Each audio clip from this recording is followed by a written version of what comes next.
Bismillahirrahmanirrahim. Assalamualaikum warahmatullahi wabarakatuh. Ismahuli Anwarifakum An-Nafsi Ismiyanti Universitas Pendidikan Indonesia fi Qismi Lughatil Arabiyyah wa Ta'limiyah.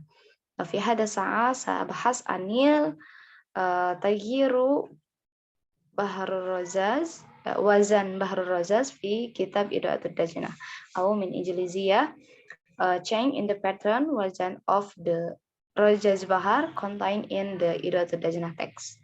Ada beberapa bahasan dalam jurnal ini. Pertama adalah abstrak, yang kedua adalah introduction, yang ketiga adalah method, yang selanjutnya adalah result and discussion, yang selanjutnya adalah conclusion. Yang pertama adalah abstrak.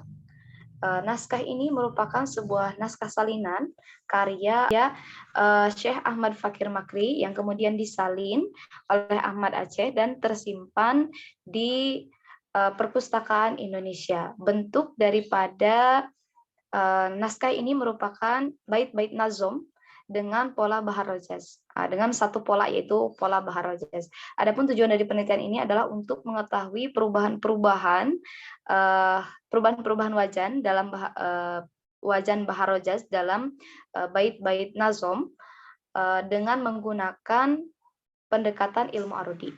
Metode yang digunakan pada penelitian ini adalah metode kualitatif yang kemudian akan disajikan secara deskriptif. Adapun hasil daripada penelitian ini menunjukkan bahwa perubahan bentuk pola pada bait-bait syair yang berbahar rozaz dalam naskah Idaatul Dajnah terdapat dalam 3 unsur atau dalam 3 tempat. Yang pertama ada dari segi arudnya, kemudian dorobnya, dan hashwanya. Perubahan-perubahan ini terjadi secara variatif pada masing-masing bait, berbeda-beda.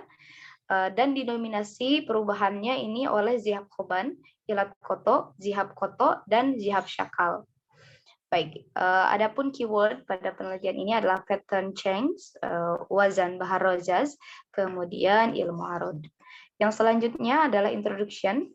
Penelitian ini, objek penelitiannya adalah sebuah naskah, yaitu naskah atau manuskrip Idaatul Dajnah yang kurang lebih usianya sudah 300 tahun untuk teksnya. Adapun untuk salinannya ini berusia sekitar 280 tahun. Kenapa? Karena naskah ini disalin pada tahun 1163 Hijriah atau sekitar tahun 1741 Masehi. Sudah cukup lumayan lama, dan naskah ini disalin oleh Ahmad Aceh. Naskah Idaatul Dajnah ini merupakan naskah dengan bentuk bait-bait nazom di dalamnya yang dapat dikaji menggunakan ilmu arud, yaitu merupakan sebuah ilmu kuno sastra Arab yang berfokus pada kajian syair dan memiliki nilai keindahan sastra yang tinggi. Kajian ini memiliki peminat yang sedikit, memiliki pola yang teratur seperti itu, sehingga tidak jarang peminatnya. Adapun peminat orang kepada syair ini lebih ke kajian kontemporer. Namun ilmu arud ini melahirkan naskah-naskah yang luar biasa seperti Diwan Adur, kemudian Qasidah Burdah, dan lain sebagainya. Naskah Idaatul Dajnah ini merupakan naskah dengan bait-bait nazom sebanyak 500 bait. Kemudian dia berbahasa Arab dan hanya memiliki satu bahar saja, ya, memiliki satu bahar saja, yaitu Bahar Rozaz. Nah, dan kemudian karena ini merupakan bait syair, kemudian memiliki Bahar Rozaz, maka ilmu yang relevan dengan kajian ini adalah ilmu arud, seperti itu. Adapun metode yang digunakan pada penelitian ini adalah metode kualitatif yang kemudian akan dideskripsikan hasilnya. Adapun langkah-langkah penelitiannya, yang pertama adalah kita akan memahami dulu bait-bait nazom yang akan dikaji sebagai sampel, yang kemudian masing-masing bait syair akan ditakti atau dipenggal atau dipotong sesuai dengan kaidah ilmu arudnya. Yang ketiga adalah analisis pola Bahar Rozaz dalam bait-bait nazom yang disajikan sebagai data sampel. sehingga dapat diketahui perubahan-perubahan pola yang diperbolehkan dalam kajian ilmu arudi terkait dengan bait-bait nazom dalam naskah Idatul Dajnah. Yang selanjutnya akan dideskripsikan hasil dari analisis bait-bait nazom. Yang selanjutnya, nah ini yang barusan stepnya sampel, kemudian ditakti, kemudian dianalisis dan dideskripsikan. Kita akan mulai masuk kepada pembahasan. Yang pertama akan dibahas dulu tentang ilmu arud yang merupakan sebuah ilmu yang mengkaji tentang rima dan ritme sebuah puisi seperti itu.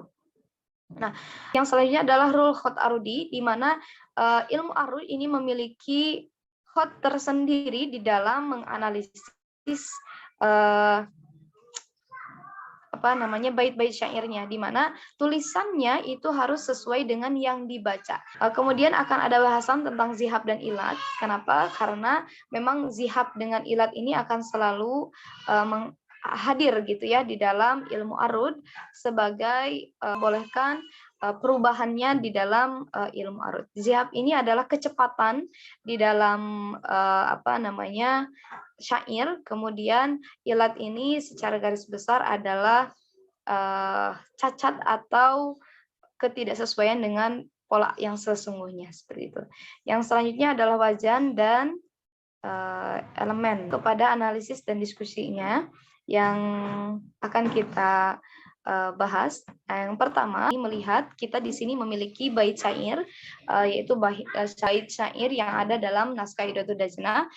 Bait syair ini terdiri dari 2 bait ya. Yang bait yang pertama ini disebut dengan satar pertama. Nah, satar yang kedua yaitu ini yang tadi saya sebut sebagai khot arudi, di mana wawadi'in. Tanwin ini ditulis sebagai nun mati gitu ya.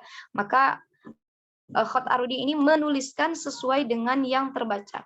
Wawadi'in wa nisbatin wa mas da'mad. Seperti ini. Mas alif, karena ini dibaca wasol, jadi ini tidak ditulis. Sehingga kita temukan ini ditakti ya, dipotong sesuai dengan wajan. Adapun ini adalah wajan atau pattern ya yang akan berubahnya. Maka ditemukan di sini perubahan atau di sini terlihat ya bahwa ada taf'ilah, ya ini taf'ilah disebutnya. Taf'ilahnya ini sesuai dengan wazan Bahar Rajaz seperti itu. Nah, wazannya mafa'ilun. Ini terkena perubahan ya, terkena perubahan. Kita akan bahas di slide selanjutnya. Jadi naskah Idatul Dajnah ini memiliki 16 judul dengan 500 bait. Nah, ini ya di chapter 2 di bait pertama adalah awwalu wajibin alal mukallafi a'maluhu linnazri mu'allafi. Seperti itu. Maka ditulis di sini huruf khot arudinya awwaluwa. Ini adalah haswu panggalan kedua gitu. Kemudian ini adalah arudinya yang menjadi pokok bahasan kita. Yang selanjutnya di satar kedua juga ada haswu, dan yang terakhir adalah dorob atau akhir satar kedua. Nah, kalau arud itu akhir satar pertama, sedangkan haswu itu adalah selain daripada arud dan dorob.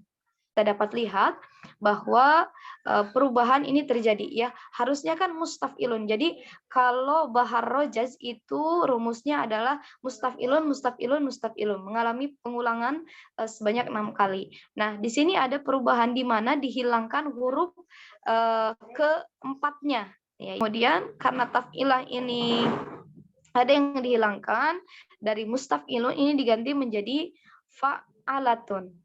Hasunya ini juga ada kehilangan gitu ya, kehilangan huruf kedua, yaitu mengalami perubahan huruf kedua dan huruf terakhir. Ya.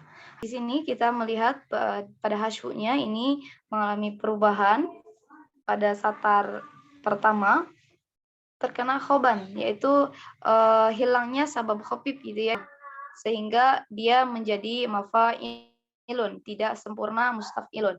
Adapun di dalam dorobnya ini mengalami perubahan, yaitu terdapat jihab syakal di mana ada dua pembuangan, yaitu membuang huruf mati pada watad majmu, ini ya watad majmu, kemudian mematikan huruf hidup sebelumnya. Nah, sehingga ini termasuk kepada zihab, kena zihab dan zihabnya zihab syakal. Faktor kedua, melihat di penggalan pertama ini sempurna mustafilun, dia tidak terkena atau tidak dapat perubahan. Kemudian di hasyunya juga tidak terkena perubahan. Tetapi di dorobnya, di akhirnya ini juga terkena zihab syakal, ya sama seperti di pada satar pertama, seperti itu. Kurang lebih untuk pembahasan dalam kitab, pembahasan terkait dengan perubahan wazan itu demikian adanya di dalam jurnal ini, bahwa perubahan-perubahan yang terjadi seperti demikian. Tentang kesimpulan pembahasan ini, di mana bait-bait syair Idatul Dajna ini merupakan dapat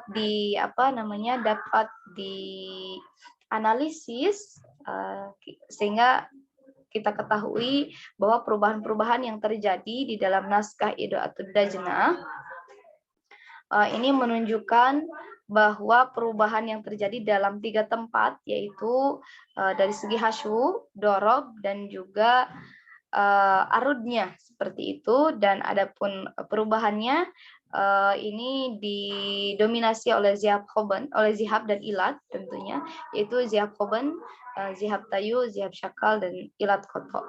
Nah, perubahan tersebut merupakan dibenarkan gitu ya, diperbolehkan karena bahar rojas merupakan satu bahar yang perubahannya akan banyak, seperti itu. Untuk apa? Untuk menyesuaikan terhadap syair tersebut, sehingga terdapat nikmat gitu ya, dibaca saat disyairkan, seperti itu.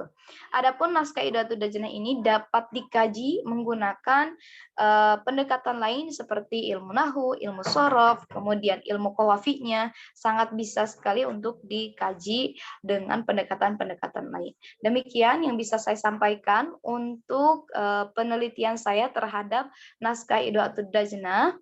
Mudah-mudahan ini dapat bermanfaat, memberi wawasan tambahan untuk kajian literatur, seperti itu. Sekian dari saya, mohon maaf atas segala kekurangan. Wassalamualaikum warahmatullahi wabarakatuh.